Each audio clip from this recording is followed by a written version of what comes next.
حلالہ کیا ہے؟ کسی بھی ریزن یا وجوہات کی وجہ سے میرے خاوند نے، میرے شوہر نے، میرے ہسبینڈ نے مجھے طلاق دیا ہے، انفارچونیٹ ان کو ایسا جو اعتراض یہ اٹھا رہی ہیں کہ کسی بھی وجہ سے میرے خاوند نے مجھے طلاق دیا ہے، ان کو اتنی معلومات پہلے حاصل کرنی چاہیے کہ یہاں ایک طلاق کے بعد میں یہ سوال نہیں آ رہا ہے، یہ حلالہ والا موضوع ہم حلالہ کے خود خلاف ہے، پوری طرح سے خلاف ہے، بلکہ یہ غلط فہمی ہے جو دین اسلام کے نام میں لوگوں نے سمجھا ہے اور ایسے سمجھایا ہے غلط بات، اور ہم اس کا رد کرتے ہیں، ہم اس کے تعلق سے لوگوں کو سمجھاتے ہیں، لیکن جو یہاں پر یہ ویڈیو کے اندر اعتراض اٹھانے والی جو اعتراض اٹھا رہی ہیں ان کو بھی چاہیے کہ اکیڈمک آنےسٹی سے کام لے۔ یہاں پہ جو انہوں نے کہا کسی بھی وجہ سے میرے خاوند نے مجھے طلاق دیا ہے، تو ان کو پہلے معلومات حاصل کرنی چاہیے کہ صرف طلاق سے نہیں ہوتا، یہ طلاق دیا، جو طلاق دینے کا بھی پروسیجر ہے کہ ایسے ہی کبھی بھی اٹھ کے طلاق نہیں دے سکتے ہیں۔ سورہ طلاق کی پہلی آیت پڑھیے، اس کا ایک وقت ہوتا ہے، اور کب وقت ہوتا ہے کہ جب پاکی کا دور چل رہا ہے، جس میں میاں بیوی کے تعلقات نہیں ہوئے، تب ایک شوہر طلاق پروناؤنس کر سکتا ہے۔ پہلی آیت کے اندر ہی دیا ہے کہ اس کا جو متعین وقت ہوتا ہے اس وقت پر دے سکتے ہیں۔ اب اس وقت پہ ایک شوہر نے طلاق دیا، اس کے بعد 3 مہینے تک بیوی اس کے ساتھ گھر میں رہے گی، اور اگر اس پیریڈ میں وہ رجوع کرتا ہے، واپس لے لیتا ہے، تو طلاق مکمل نہیں ہوا لیکن کاؤنٹنگ ہو گئی۔ اب ایک بار اس نے ایسا کیا، واپس لے لیا، 2 بار ایسا کیا کبھی آگے جا کر اور واپس لے لیا، اور تیسری بار اگر ایسا کر وہ کہتا ہے طلاق، تو پھر شریعت اسے اجازت نہیں دیتی کہ اب تم واپس نہیں لے سکتے۔ تمہیں 3 موقع ملے، 2 موقعوں میں تم واپس لے سکتے تھے، تم نے تیسری بار جا کے کہا، اب معاملہ ہو گیا ختم، اب اس کے بعد سٹوری ہو گئی ختم۔ تو اسلام نے یہ چیز جو یہاں یہ کہہ رہی ہیں کہ طلاق دے دیا، یہ بالکل مس ریپرزینٹ کر رہی ہیں، یعنی کہ ان کو پہلے معلومات مکمل حاصل کرنا چاہیے۔ آگے دیکھتے کیا ہے۔ احساس ہو رہا ہے کہ نہیں، میں نے اس کو طلاق نہیں دینا تھا، مجھے اس کو واپس لے کر کے آنا ہے، اپنے نکاح میں پھر سے شریک کرنا ہے، تو میرا نکاح کسی اور سے کروایا جائے گا۔ اب وہ چاچا کروایا جائے گا کیا مطلب؟ بچی ہے، ہاتھ دودھ پیتی بچی ہے، مطلب ہاتھ پکڑ کر کے کروایا جائے گا، یہ اسلام میں ہے ہی نہیں۔ اسلام کے اندر رضامندی لازم ہے، مطلب یہاں پہ حلالہ والے نکاح کی بات تو ہے ہی نہیں، سوال ہی نہیں اٹھتا، حلالہ تو ہے ہی نہیں، حلالہ تو حرام ہے۔ ہم یہاں پر یہ جو بات کہی جا رہی ہے کہ کروایا جائے گا، اسلام کے اندر کروانا جائز ہی نہیں ہے۔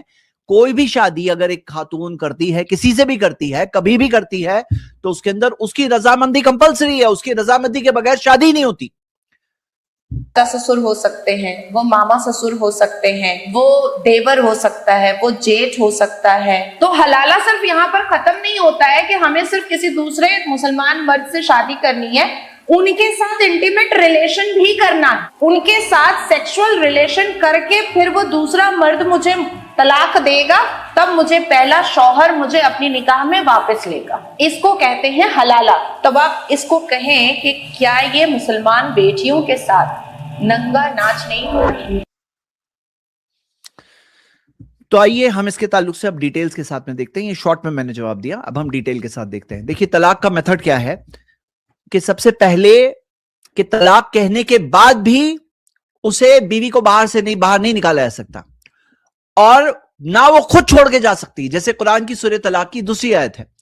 اور آپ یہ آیت دیکھ سکتے ہیں، کیونکہ بہت سارے لوگوں کو یہ غلط فہمی ہے، وہ سمجھتے ہیں کہ طلاق کہہ دیے تو اس کے بعد میں واپس نہیں لیا سکتا، تو کلیئر کٹ آیت ہے سورہ بقرہ کی آیت نمبر 228، وَبُولَتُهُنَّ حَقُّ بِرَدِّهِنَّ فِي ذَلِكَ إِنْ أَرَادُوا إِصْلَاحًا، کہ شوہروں کے پاس زیادہ حق ہے کہ وہ اس مدت میں، یعنی جو 3 مہینے کی عدت کی جو مدت ہے، اس میں اپنی بیویوں کو واپس لے لے، 3 حیض گزرنے تک اس پیریڈ میں واپس لے لے، اگر وہ صلح چاہتے ہیں تو یہاں پر ہم یہ دیکھتے ہیں کہ دونوں چیزیں ذکر ہے۔ فَامْسِكُوهُنَّ بِمَعْرُوفٍ، چاہے تو اچھی طرح سے رکھے، اور فَارِقُوهُنَّ بِمَعْرُوفٍ، اور چاہے تو اچھی طرح سے الگ کر دے، مطلب کہ اگر کوئی شوہر اپنی بیوی کو الگ کر دیتا ہے تو پھر وہ دونوں کی علیحدگی ہو گئی، طلاق مکمل ہو گیا۔ اس کے بعد اگر دونوں کو پھر سے ساتھ میں آنا ہے تو فریش نکاح کرنا ہوگا، لیکن یہ کب؟ جو پہلے طلاق کے بعد اور دوسرے طلاق کے بعد۔ اب ہم یہ دیکھتے ہیں کہ اس کے اندر اسلام نے کیا سکھایا کہ جو 3 طلاق کا معاملہ ہے، اور یہ 3 طلاق کے بارے میں ہمارے بہت ساری ویڈیوز ہیں، الحمدللہ بہت ساری ایجوکیشنل ویڈیوز موجود ہیں ہمارے چینل پر، آپ دیکھ سکتے ہیں۔ شارٹ میں بات یہ ہے کہ ایک مجلس کے اندر بیٹھ کر کوئی 3 بار اگر کہے طلاق طلاق طلاق، تو یہ 3 نہیں بلکہ 1 شمار کیا جائے گا، اور اس بارے میں واضح حدیث ہے، آپ دیکھ سکتے ہیں، صحیح بخاری میں حدیث موجود ہے، اور یہ حدیث کئی کتابوں میں موجود ہے، اصل بات یہ ہے کہ اللہ کے رسول صلی اللہ علیہ وسلم کے زمانے میں، ابو بکر رضی اللہ عنہ کے زمانے میں اور عمر رضی اللہ عنہ کے زمانے کی شروعات میں ایسا ہی ہوتا تھا، اسی بات پہ اتفاق تھا. اور عمر رضی اللہ عنہ نے ایک پرابلم کو دیکھا، اس پرابلم کے علاج کے طور پر انہوں نے اس جگہ کے لیے، اس وقت کے لیے ایک سزا کے طور پر ایک چیز نافذ کی کہ ابھی اگر کوئی ایک مجلس میں بیٹھ کر کئی طلاق کہے گا تو میں اسے 3 شمار کروں گا، اگر 3 کہوں گے تو میں 3 شمار کروں گا. یہ انہوں نے وقتی طور پر اس پرابلم کے سلوشن کے طور پر رکھا، نہ کہ یہ کہ ہمیشہ کے شریعت کو بدل دیا. اور اللہ کے رسول صلی اللہ علیہ وسلم کے خود کے زمانے میں ایسا ہو چکا ہے. ابو رکانہ رضی اللہ عنہ کی حدیث ہے کہ انہوں نے ایک ساتھ میں ایک مجلس میں 3 طلاق کہی تھی، اور اللہ کے رسول صلی اللہ علیہ وسلم نے کہا قد علمت راجیہا، اسے میں جانتا ہوں، واپس لے لو. اور پھر کہا کہ وہ ایک ہے. اللہ کے رسول صلی اللہ علیہ وسلم نے واحدہ، ایک اسے شمار کیا. تو اب اس بارے میں کئی لوگ اعتراض اٹھاتے ہیں، تو آپ کے سامنے صحابہ کا تو اتفاق ہے ہی، اور ہر پیڑھی میں آپ کو ایسے بڑے اسکالرز ملیں گے جنہوں نے یہ کہا ہے کہ ایک مجلس کی 3 طلاق یہ 3 نہیں ہوتی، یہ ایک ہوتی ہے، دلائل کی روشنی میں، قرآن و سنت کی روشنی میں. اور ان میں سے بعض کا نام آپ اپنی اسکرین پر دیکھ رہے ہو. اور یہ بتانے میں مقصد کیا ہے، تاکہ لوگ جو اعتراض اٹھاتے ہیں، کہتے ہیں یہ صرف 7ویں صدی 8ویں صدی سے شروعات ہوئی، تو اس بات کی کوئی دلیل نہیں، بلکہ ہر زمانے میں، ہر صدی میں ایسے بڑے بڑے اسکالرز آپ دیکھ سکتے ہو جنہوں نے ایک مجلس کی 3 طلاق کو 3 نہیں 1 شمار کیا. اب یہ مین پرابلم ہے. کیوں؟ کیونکہ ہوتا یہ کہ آدمی غصے میں طلاق کہہ دیا اس نے، اور لوگوں کو یہ نہیں پتا ہے کہ ایسا نہیں ہوتا کہ تم کبھی بھی غصے میں آ کے طلاق کہہ دو. تمہیں دیکھنا ہوگا کہیں حیض میں تو نہیں ہے، کہیں نفاس میں تو نہیں ہے، کہیں پاکی کا دور جس میں میاں بیوی کے تعلقات ہوئے ہیں اس میں تو نہیں ہے. تو اگر تعلقات ہوئے ہیں اس کے بعد میں تم طلاق نہیں کہہ سکتے، ویٹ کرنا پڑے گا. ویٹ کرو گے، اس کے اندر غصہ ٹھنڈا ہو جائے گا، معاملہ انڈرسٹینڈنگ تک پہنچ جائے گا، اور جو غصے میں آ کر لوگ کہہ جاتے ہیں وہ ساری چیزیں نہیں ہوگی اگر وہ طلاق کا سسٹم فالو کرے جو اسلام نے سکھایا. اور وہ سسٹم بہترین سسٹم ہے، جیسا کہ ہم سب دیکھیں گے ابھی. تو آئیے، یہ سب اسکالرز کے میں نے حوالے اس لیے دیے، اور اس کی بہت ساری تفصیلات کے ساتھ میں ڈیٹیلز موجود ہے. یہ صرف اس لیے کہا کیونکہ بعض لوگ اس پر اعتراض اٹھاتے تو ہم نے دیکھا. اب آئیے ہم مین ٹاپک پہ آتے ہیں، حلالہ کا ٹاپک. تو حلالہ کے بارے میں اللہ کے رسول صلی اللہ علیہ وسلم کی حدیث ہے، لعن اللہ، اللہ تعالیٰ نے کی لعنت ہے کس پر؟ المحلل والمحلل لہ، جو حلالہ کرتا ہے اور جس کے لیے حلالہ کیا جاتا ہے. یعنی کہ جو دونوں شخص، جو حلالہ کر رہا ہے اور جس کے لیے حلالہ کیا جا رہا ہے، دونوں کے دونوں پر کیا ہے؟ اللہ کی لعنت ہے. ابو داؤد کی حدیث آپ دیکھ رہے ہیں. اور اللہ کے رسول صلی اللہ علیہ وسلم نے جو متع شادی ہے، جو متع شادی جو ایک مدت کے لیے ہوتی ہے، ایک وقت کے لیے ہوتی ہے، وہ شادی کو حرام قرار دیا ہے. نبی صلی اللہ علیہ وسلم نے اس کو منع کیا الی یوم القیامہ، قیامت کے دن تک. تو ہم کیا دیکھتے ہیں کہ کوئی اس کے اندر گنجائش نہیں ہے کہ ایک مدت والی شادی، ایک ٹائم فریم کے ساتھ میں شادی، کہ اتنے دن کی شادی ہے، اتنے وقت کی شادی ہے. یہ ٹائم فریم والی شادی اسلام کے اندر الاؤڈ ہی نہیں ہے.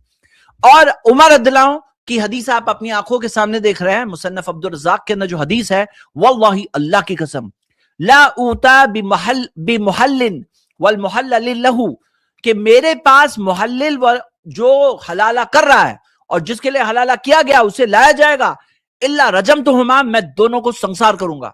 تو یہ ہم دیکھ رہے ہیں کہ عمر رضی اللہ عنہ سے اس کے بارے میں بات ملتی ہے. اور آپ عبداللہ ابن عمر سے دیکھ رہے ہیں کہ وَإِن كُنَّا نَعُدُّهُ، کہ ہم، یعنی صحابہ کی بات ہو رہی ہے، نَعُدُّهُ عَلَىٰ عَهْدِ رسول اللہ صلی اللہ علیہ وسلم، نبی صلی اللہ علیہ وسلم کے زمانے میں صفاحً، ہم اسے زنا میں شمار کرتے تھے. مطلب حلالہ والی شادی ہوئی نہیں، وہ زنا ہے، اور اس وجہ سے وہ عورت اپنے پچھلے شوہر کے لیے جائز ہی نہیں ہے. یعنی حلالہ نام کی چیز دین اسلام میں ہے ہی نہیں. اور جو لوگ اعتراض اٹھاتے ہیں ان کو چاہیے کہ دین اسلام کیا سکھاتا ہے وہ معلومات حاصل کریں. اور اگر اعتراض اٹھانا ہی ہے تو زیادہ سے زیادہ وہ یہ کہہ سکتے تھے کہ مسلمانوں کے کچھ اسکالرز ایسا کہتے ہیں، کہ مسلمانوں کے کچھ اسکالرز، جیسے ہم جانتے ہیں کہ ایک فقہ کے اندر، حنفی فقہ کے اندر ہمیں ملتا ہے، تو وہ یہ کہہ سکتے تھے. لیکن اس کے اندر کیس اتنا سٹرونگ نہیں ہوتا ہے، مطلب بات اتنی مضبوط نہیں لگتی ہے کہ کچھ اسکالرز اعتراض اٹھا رہے ہیں تو آدمی کی بات جو ہے اعتراض اسلام کے خلاف اٹھانا چاہتا ہے، وہ بات بہت ہی کمزور ہو جاتی ہے. اور وہ لوگ چاہتے ہیں کہ دین اسلام کے خلاف اسے اعتراض کے طور پر پیش کرے. تو ہم یہ دیکھتے ہیں کہ یہ بات ہے ہی نہیں، کیونکہ اگر ایسا ہوتا تو یہ حدیث نہیں ہوتی. مطلب اگر حلالہ دین اسلام نے سکھایا ہوتا تو یہ حدیث جو آپ دیکھ رہے ہو کہ لعنت ہے اس پر، اور اس کو زنا میں شمار کرتے تھے صحابہ. اور صحابہ کون؟ رضی اللہ عنہم ورضوان، جن سے اللہ راضی ہے، وہ اللہ سے راضی ہے، اور جن کے بارے میں آتا ہے کہ اگر تم ایمان لاؤ جیسے صحابہ نے ایمان لایا، جو کمپینینز آف دا پروفٹ ہے، تو ہی ہدایت یافتہ ہو. تو ایسی کوئی حدیثیں ملتی ہی نہیں اگر دین اسلام سکھایا ہوتا.